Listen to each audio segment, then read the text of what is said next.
Hi, I'm Scott Young, Planetarium Astronomer at the Manitoba Museum, and like many of you, I watched the Artemis II mission going around the moon with Canadian astronaut Jeremy Hansen, and I was awed by the pictures that they took.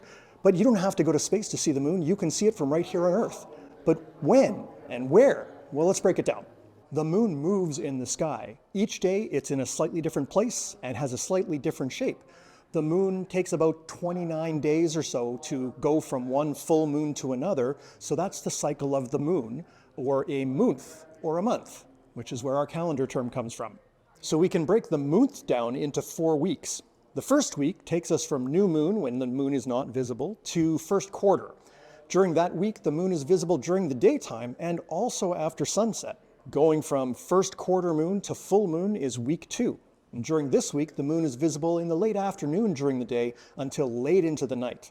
In the third week, from full moon to last quarter, the moon doesn't rise until after dark, and it's still visible in the morning sky after sunrise. And the last week takes us from last quarter to new moon again, when the moon is just rising before sunrise and is still visible in the sky before noon. The May full moon is called the flower moon, according to some people, although here in Treaty 1 territory, the Anishinaabe call it the blossom moon, and the Cree call it the field maker moon. So every group around the world had their own names for these full moons to use as their calendar. In the Western world, we're using the months of the year, and we use a solar calendar, but it's the same purpose. In May this year, we also have a blue moon.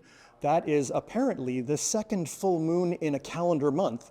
It's not really that rare though, because if you have a full moon on the first of the month, almost all the months are longer than 29 days, so you'll wind up having a second full moon in that calendar month.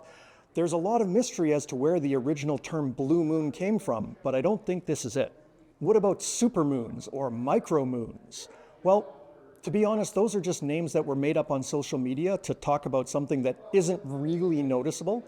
But don't wait for someone to tell you it's a supermoon. The moon's always super to look at. Go outside, check out the moon during the day or the night. If you have binoculars, you can even see craters on the moon and mountains and things like that. The moon is part of our environment, and you can see it from your own backyard. Bravo.